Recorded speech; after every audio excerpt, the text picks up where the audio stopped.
Let's try to make sense of a large language model like ChatGPT using a Wheel of Fortune.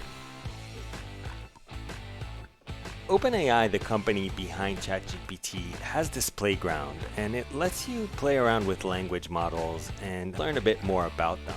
So let's see what happens with the input or the prompt, I like to think of myself as.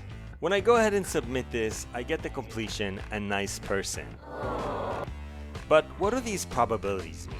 Now let's for a second imagine that when a large language model receives a prompt like I like to think of myself as, it runs a Wheel of Fortune using these probabilities. And we're not going to be extremely accurate, hopefully you'll forgive me.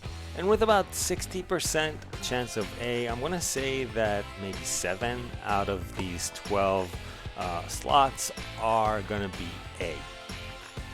Next we have An. And here we're dealing with smaller numbers, so I'm just going to put 2 ands, and the rest I'm going to give 1 each. So now, when I spin this, there's a chance that there'll be a new line. There's a chance that the next word will be someone.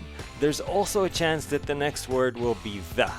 But it's highly likely that the next word would be a, because the probability of A is 60%. After giving it a spin, you'll see that the model came up with A, which is not that much of a surprise.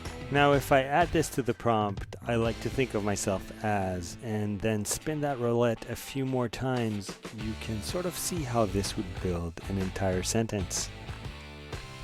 Now, of course, this is an oversimplification of language models, and what really makes them exceptional is the ability to come up with these probabilities. And that's today's AI Byte.